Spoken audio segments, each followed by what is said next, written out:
विद्यार्थियों को प्रायिकता के प्रमुख प्रश्नों को हल करना सिखाया जा रहा है।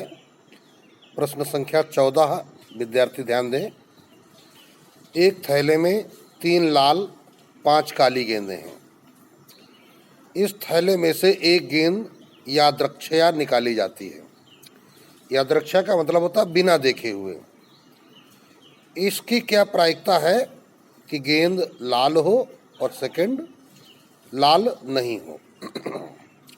चलते हैं भाई, शुरू करते हैं। तो लिखेंगे क्या, प्रश्नानुसार थैले में गेंदें बराबर 3 लाल और 5 काली। इसका मतलब क्या हो गया, बराबर कुल 8 गेंदें। फिर फर्स्ट में क्या कहा जा रहा है, यादृच्छया गेंद निकाली जाती है। यादृच्छया एक गेंद निकालने पर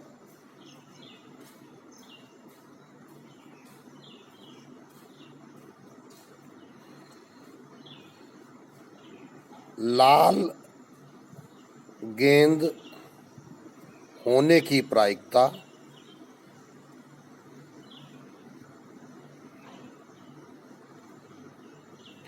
ये पूछा जा रहा है। तो अब लाल गेंदें कितनी हैं, 3। तो 3 चांस हैं लाल गेंद निकलने के।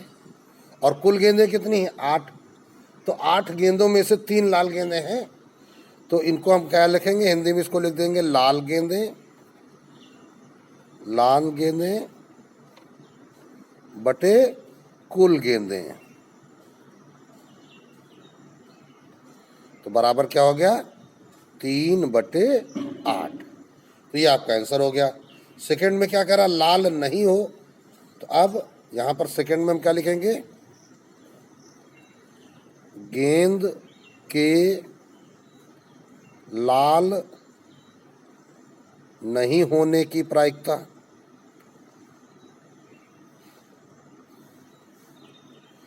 तो नहीं होने में क्या किया जाता है, 1 माइनस किया जाता है, 1 - 3/8। तो बराबर क्या हो जाएगा, 8 एकम 8 में 3 चला गया, 5/8। या दूसरे शब्दों में हम ये भी कह सकते हैं, अगर लाल नहीं है तो कैसी है, काली। यहाँ पे ये भी प्रश्न अगर पूछ दिया जाए, गेंद के काली होने की प्रायिकता। तो 8 गेंदों में कितनी काली गेंदें हैं, हमने देखा कि 8 गेंदों में 5 गेंदें काली हैं। तो इसका मतलब अगर काली गेंद की प्रायिकता हमको निकालनी है तो काली गेंद निकलने के 5 चांस हैं। तो काली गेंद की प्रायिकता 5/8 हो जाती है। तो इस प्रकार ये तुम्हारा प्रश्न कंप्लीट हो जाता है। अब अगला प्रश्न देखिए, प्रश्न क्या है, 15। एक डिब्बे में 5 लाल कंचे, 8 सफेद कंचे और 4 हरे कंचे हैं। इस डिब्बे में से एक कंचा यादृच्छया निकाला जाता है।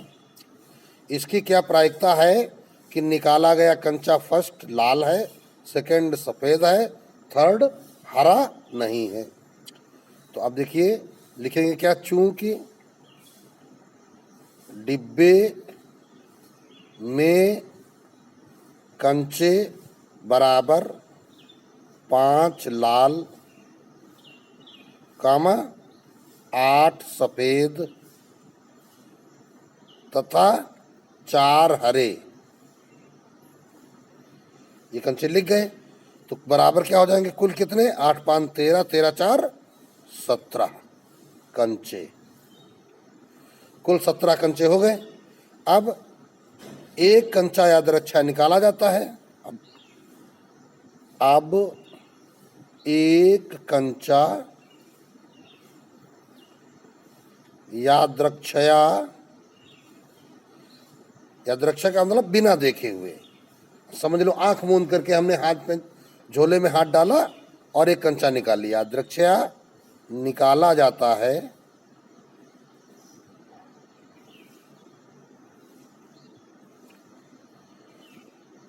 इसलिए फर्स्ट पार्ट में क्या कहा जा रहा है?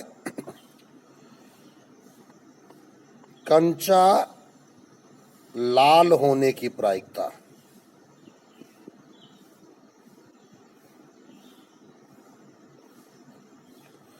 तो लाल कंचे कितने हैं? 5। तो 5 चांस हैं लाल कंचों के, तो 5 बटे कुल कंचे कितने हैं? 17। सेकंड, फिर क्या कहा जा रहा है? सफेद है, तो सफेद कंचा होने की प्रायिकता। तो सफेद के चांस हमारे पास 8 हैं, टोटल चांस 17 हैं। थर्ड में क्या है? हरा नहीं है,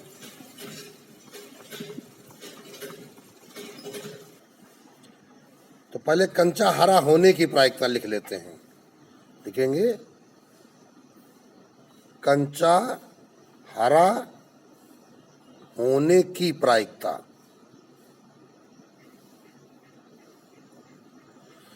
क्या हरे कंचे थे? 4 हरे कंचे थे, तो 4 बटे 17 हो जाएगा। अनुकूल परिणाम तुम्हारे पास 4 होंगे और टोटल है कंचे 17, तो अतः कंचा हरा न होने की प्रायिकता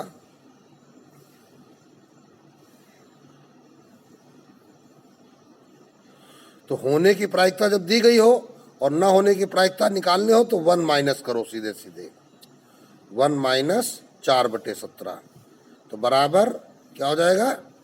17 एकम 17, 17 में 4 चला गया, 13 बटे 17। इस प्रकार। और इसका एक और दूसरा तरीका है। कैसे? अगर हरा नहीं है कंचा तो इसका मतलब क्या है?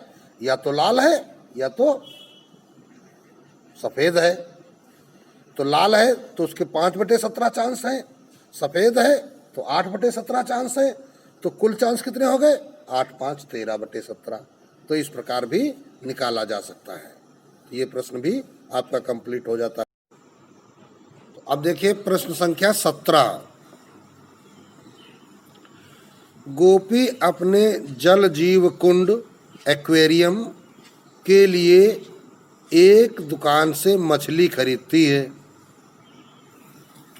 दुकानदार एक टंकी जिसमें 5 नर मछली और 8 मादा मछली हैं में से एक मछली यादृच्छया उसे देने के लिए निकालती है। तो दुकानदार क्या कर रही है? एक मछली निकाल रही है, वो भी कैसे? यादृच्छया। आकृति देखिए, इसकी क्या प्रायिकता है कि निकाली गई मछली नर मछली है। तो अब हम पहले लिखेंगे क्या? चूंकि दुकानदार की टंकी में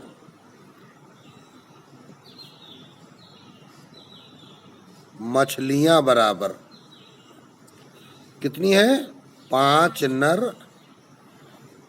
तथा 8 मादा, तो बराबर कुल कितनी हो गई? 13 मछलियां।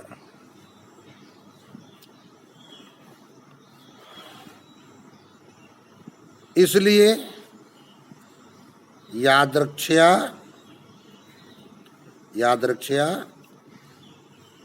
एक मछली निकालने पर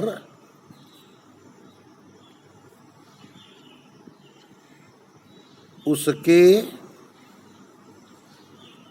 नर मछली होने की प्रायिकता, यही पूछा गया है। तो अब नर मछली निकलने के चांस कितने हैं? हमारे पास 5 बटे कुल चांस कितने हैं? 13। तो इस प्रकार इसका रिजल्ट हो गया 5 बटे 13। ये प्रश्न कंप्लीट हो गया। आगे चलते हैं। अब अगला प्रश्न ध्यान दीजिए। एक पिग्गी बैंक में 50 पैसे के 100 सिक्के हैं।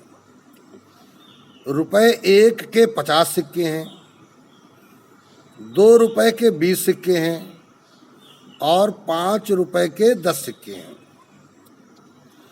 यदि पिग्गी बैंक, अब ये पिग्गी बैंक क्या होता है, इसको समझ लीजिए कि तुम्हारे घर की तुम्हारी गोलक है।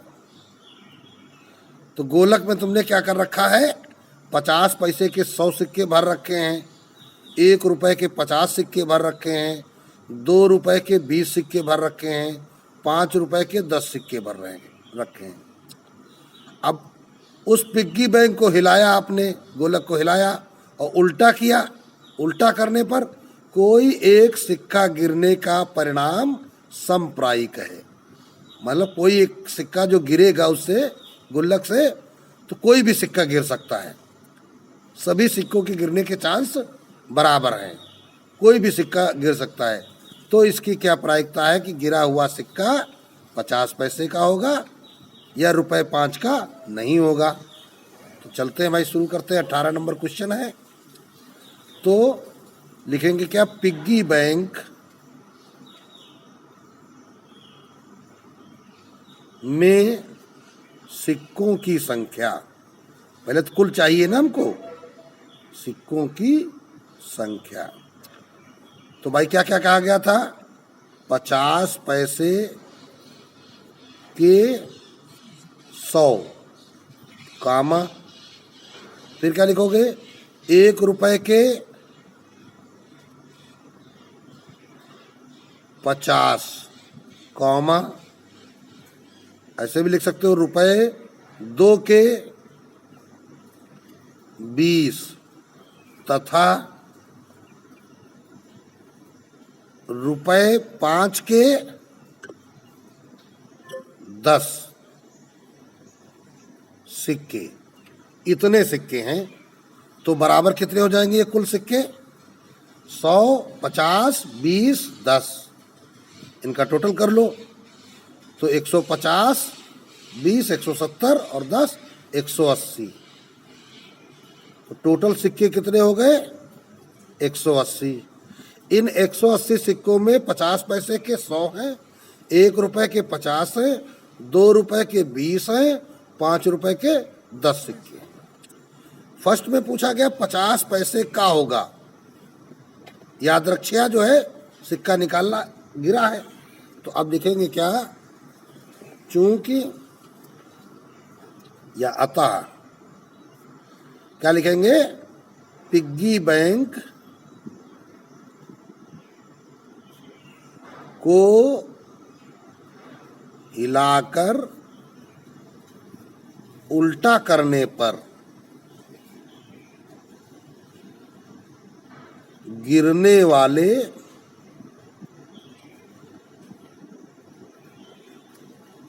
एक सिक्के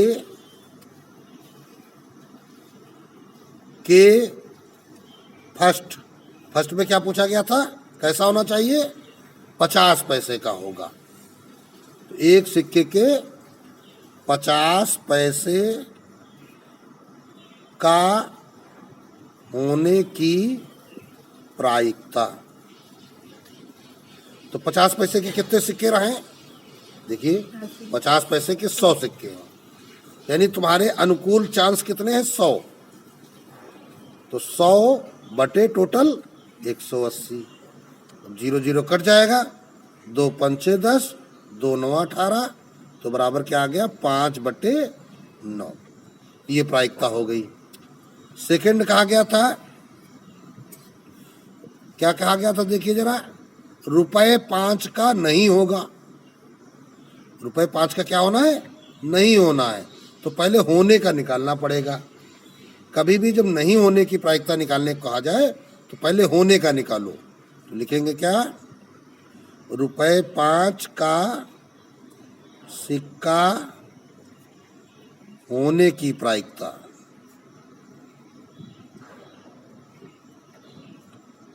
तो 5 का होने की प्रायिकता, 5 के कितने सिक्के हैं, 5 रुपए के 10 सिक्के।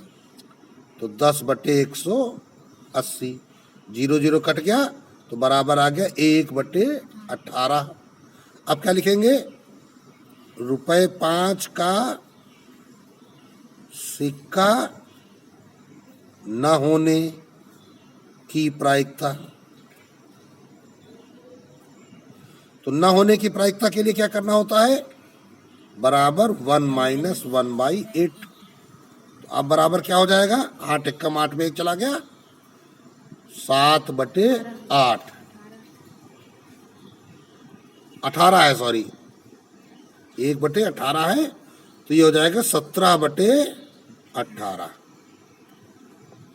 ठीक है, यहाँ पे 1/18 था, तो 18 एकम 18 में 1 चला गया, 17/18। अब ये प्रश्न आपका कंप्लीट हो गया। अब देखिए अगला प्रश्न 19 नंबर। किसी खेल में एक तीर को घुमाया जाता है, जो घूमने के बाद 1, 2 या 3 क्षेत्रों में से किसी एक की ओर इंगित करता हुआ स्थिर हो जाता है। ये तीर वाला सिक्का, इसको घुमाया जाता है। अब वो जब स्थिर होगा, इधर भी हो सकता है, इधर भी हो सकता है, इधर भी हो सकता है। चित्र देखिए, क्या परिणाम 1, 2, 3 आना संप्रायिक है? कारण दीजिए। अब इस फिगर को ध्यान दीजिए। इस फिगर में क्या किया जा रहा है कि आधा हिस्सा 3 का है, चौथाई हिस्सा 1 का है और चौथाई हिस्सा 2 का है। अगर इन तीनों भाग का क्षेत्रफल समान होता, देखो भाई ये जो भाग है इधर वाला, इसको अगर हम डॉटेड कर देते हैं तो ये जगह क्या है, सबसे ज्यादा है 3 वाली, है ना। 1 और 2 वाली जगह क्या है, बराबर है। तो 1, 2 के लिए तो समप्रायिक है, लेकिन 3 के लिए समप्रायिक नहीं है। तो अब लिखेंगे क्या, चूंकि क्षेत्र 1 व 2 के क्षेत्रफल समान है तथा 3 क्षेत्र का क्षेत्रफल 1 व 2 के योग के बराबर है,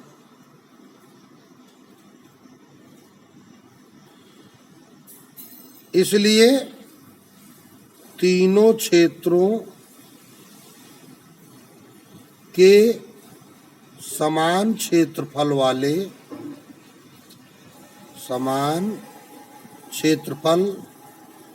वाले न होने के कारण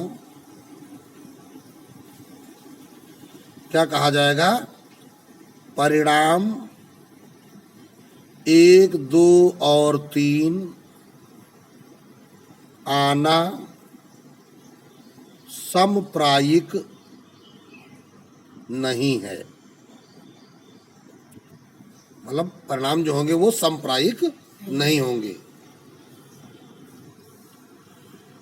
अब ऐसा ही अगला प्रश्न है, संयोग या चांस के एक खेल में एक तीर को घुमाया जाता है, जो विश्राम में आने के बाद संख्याओं 1, 2, 3, 4, 5, 6, 7 और 8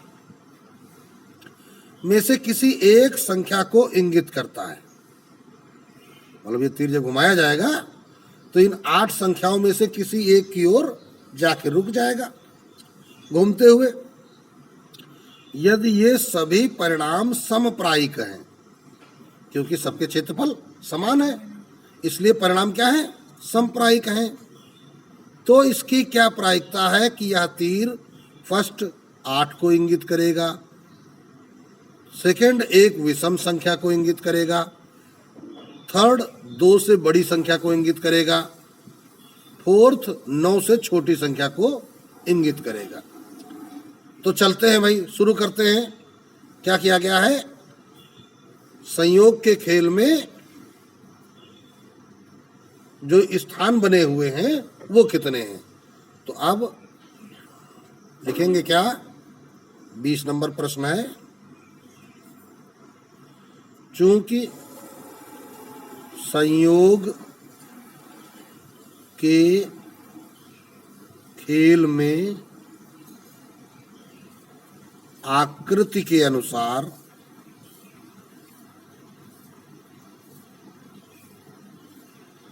बने हुए कुल स्थान 1 2 3 4 5 6 7 और 8, तो बराबर कुल स्थान कितने हो गए? 8।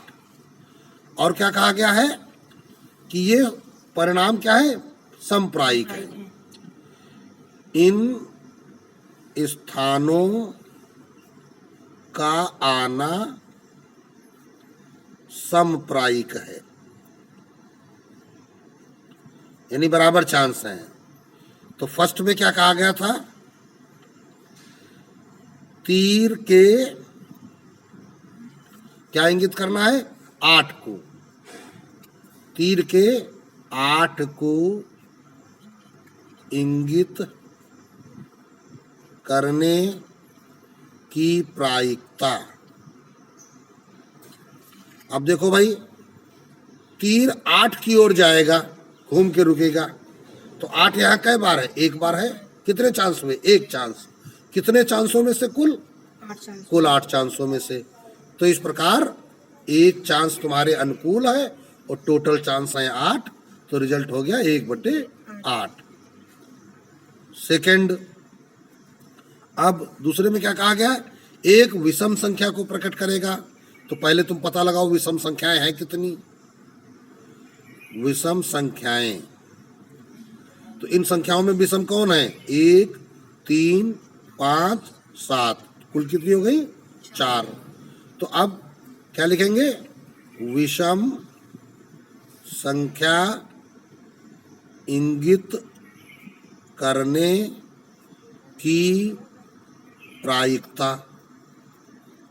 तो तुम्हारे अनुकूल चांस कितने हैं? 4 बटे टोटल चांस कितने थे? 8। तो ये हो गया 4/8। तो 4 एकम 4, 4 दूनी 8 कट गया, तो बराबर 1/2। अब इसी प्रकार थर्ड में क्या कहा गया था देखते हैं। तो थर्ड देखिए क्या बोल रहा है। थर्ड ने क्या कहा? 2 से बड़ी संख्या को इंगित करेगा। तो अब क्या हम लिखेंगे? 2 से बड़ी संख्याएं बराबर 2 से बड़ी संख्याएं। तो 2 से बड़ी संख्या कौन सी है?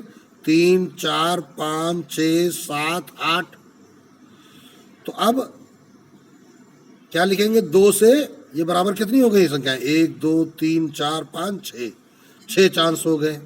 तो क्या लिखेंगे? इसलिए 2 से बड़ी संख्या इंगित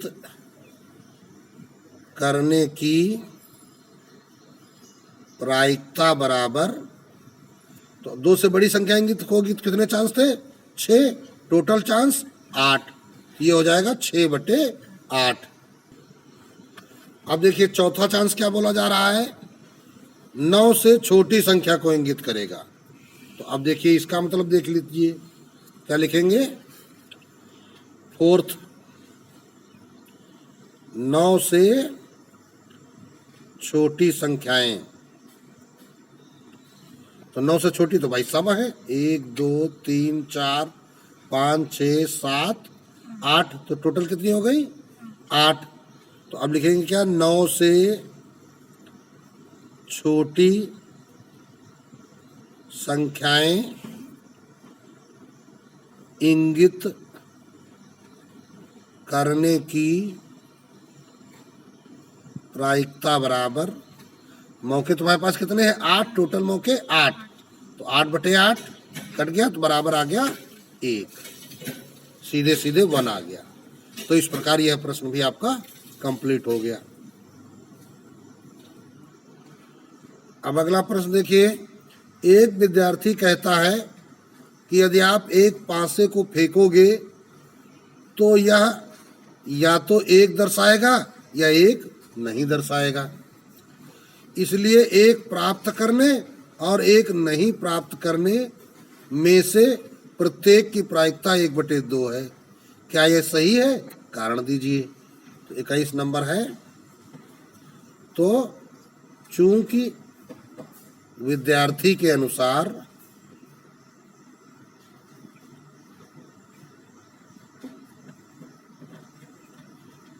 पासे को फेंकने पर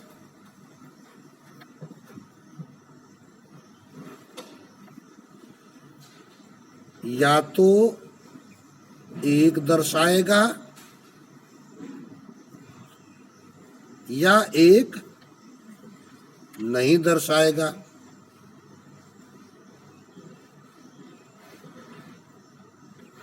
इसलिए पासे पर 1 प्राप्त करने की प्रायिकता, तो भाई पासे पर कुल कितने अंक होते हैं? 6। तो टोटल चांस कितने हैं? 6। और 1 कितने उसमें पासे पर होते हैं? केवल 1 जगह पर। तो 1 चांस है 1 आने का और बटे टोटल चांस 6। और पासे पर 1 प्राप्त न करने की प्रायिकता, तो नहीं की प्रायिकता के लिए 1 से घटाया जाता है। 1 माइनस यस, नहीं होने की प्रायिकता जब भी निकालना हो तो 1 माइनस होने की प्रायिकता। तो 6 कम 6 में 1 चला गया, 5/6 आ गया। और जबकि प्रश्न क्या कह रहा है? प्रत्येक की प्रायिकता 1/2 है। तो हम लिखेंगे जबकि प्रश्नानुसार प्रत्येक की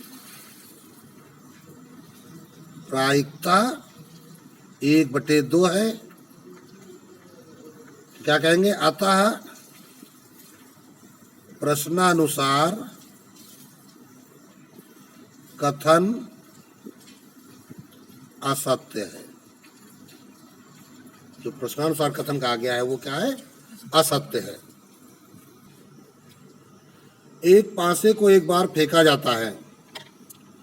निम्नलिखित को प्राप्त करने की प्रायिकता ज्ञात कीजिए। तो प्रश्न संख्या है तुम्हारा 22। चूंकि पासे को फेंका जाता है इसलिए पासे पर प्राप्त कुल परिणाम क्या होंगे? 6।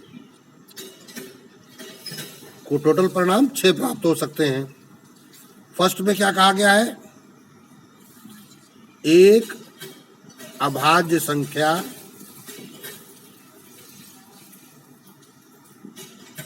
प्राप्त होने की प्रायिकता। तो अब इसमें अभाज्य संख्याएं हैं कितनी? पहले ये हमको लिखना चाहिए, ऊपर लिखा नहीं है। चलिए यहाँ लिख देते हैं, चूंकि अभाज्य संख्याएं बराबर, बल्कि लिखना चाहिए पासे पर अभाज्य संख्याएं बराबर। तो एक अभाज्य संख्या शुरुआत कहाँ से होती है? 1 से नहीं होती है। 1 तो विषम संख्या है, 2 से। तो 2 सही से लिखते हैं, 2, 3, 5। बाकी सब क्या है? भाज्य हैं। एक जो संख्या होती है वो तो ना तो भाज्य होती ना ही अभाज्य होती। तो ये बराबर कुल कितनी हो गई? 3 हो गई। तो अब एक अभाज्य संख्या प्राप्त होने की प्रायिकता क्या हो जाएगी? 3/6। तो 3 एकम 3, 3 दूनी 6 कट गया, तो बराबर 1/2 आ गया। आप ध्यान रखिएगा, ये वाली लाइन उससे ऊपर लिख दीजिएगा। सेकंड में देखिए क्या कहा जा रहा है? 2 और 6 के बीच स्थित कोई संख्या। तो पहले लिख लेते हैं, 2 और 6 के बीच की संख्याएं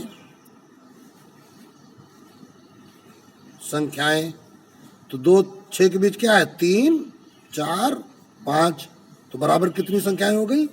3। तो आप क्या लिखेंगे? इसलिए 2 और 6 के बीच की संख्या होने की प्रायिकता, तो चांस कितने बने? 3/6, टोटल चांस 6, तो बराबर ये भी उतना ही आ जाएगा, 1/2, 1/2। अब आते हैं थर्ड पार्ट में। थर्ड में देखिए क्या कहा गया था। थर्ड में कहा गया है एक विषम संख्या, तो आप क्या लिखेंगे? विषम संख्याएं बराबर, विषम संख्याएं बराबर 1, 3, 5, ये 5 पर मिलेंगी, ये बराबर कितनी है? 3। तो अतः 5 पर एक विषम संख्या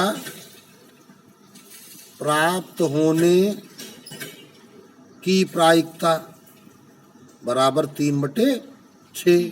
तो इसमें भी कितना आ गया? बराबर 1/2। ये भी काट के सरल हो जाएगा। तो इस प्रकार हमने देखा क्या कि फर्स्ट में प्रायिकता 1/2 आई, सेकंड में भी प्रायिकता 1/2 आई, और थर्ड में भी प्रायिकता 1/2 हमें प्राप्त हुई है। अब यहाँ ये कहा जा सकता है कि ये तीनों घटनाएं समप्रायिक हैं।